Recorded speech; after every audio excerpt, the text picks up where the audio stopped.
తాకట్లో ఉన్న మీ బంగారాన్ని విడిపించి ఆ రోజు ఆన్లైన్ రేటుకి కొంటాం. Sharma gold company.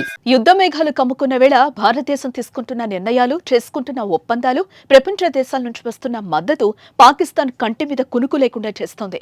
చూస్తూ ఉండడం తప్ప ఏం చేయలేని పరిస్థితి పాకిస్తాన్దే.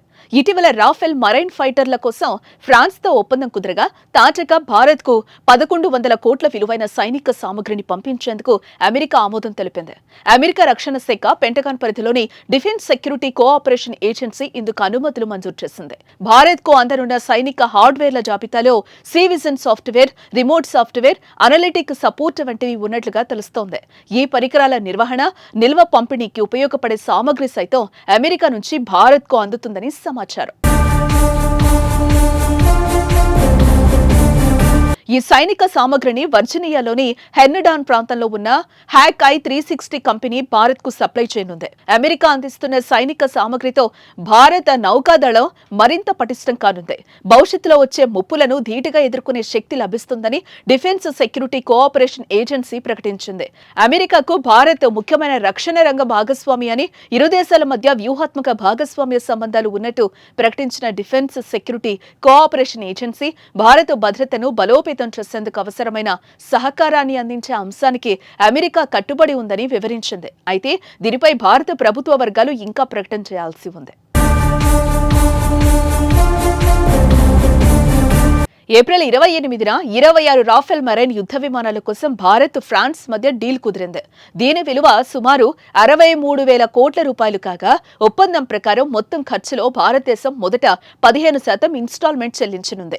ఈ రాఫెల్ ఎం యుద్ధ విమానాల డెలివరీ 2028-29 నాటికి ప్రారంభమై 2031-32 నాటికి పూర్తి కావచ్చు. కానీ ప్రస్తుతం తలెత్తిన పరిస్థితుల నేపథ్యంలో ముందుగా డెలివరీ ఇవ్వాలని ఫ్రాన్స్ కు భారత్ కోరింది. పహల్గాం దాడి తర్వాత భారత్, పాక్ సరిహద్దు యుద్ధ మేఘాలు కమ్ముకున్న వేళ భారత రక్షణ వ్యవస్థను బలోపేతం చేసుకోవడం ఆసక్తిగా మారింది. మరోవైపు ఉగ్రవాదంపై భారత్ చేస్తున్న పోరుకు అమెరికా మద్దతు పలికింది. భారత రక్షణ మంత్రి రాజ్నాథ్ సింగ్ కు అమెరికా డిఫెన్స్ సెక్రటరీ పీట్ హెగ్జేత్ గురువారం ఫోన్ చేసి పహల్గాంలో అమాయక పౌరులను చంపడంపై ఆయన తీవ్ర ఆవేదన వ్యక్తం చేశారు. భారతదేశం తనను తాను రక్షించుకునే హక్కును అమెరికా ఎప్పుడూ మద్దతిస్తుందని కార్యదర్శి హెగ్జేత్ అన్నారు. ఉగ్రవాదంపై భారతదేశం చేస్తున్న పోరాటంలో అమెరికా ప్రభుత్వం యొక్క సంపూర్ణ మద్దతుంటుందని తెలిపారు. పాకిస్తాన్ ఉగ్రవాద సంస్థలకు మద్దతు ఇవ్వటం, శిక్షణ ఇవ్వటం, నిధులు సమకూర్చే చరిత్రను కలిగి ఉందని రాజ్నాథ్ హెగ్జేత్ కు వివరించగా, ఉగ్రవాదాన్ని ప్రపంచం అంతమొందించడం చాలా ముఖ్యమని ఆయన తెలిపారు. ఇలా అమెరికాతో రష్యా, యూకే, ఫ్రాన్స్ వంటి దిగ్గజ దేశాల నుంచి భారత్ కు మద్దతు లభిస్తోంది.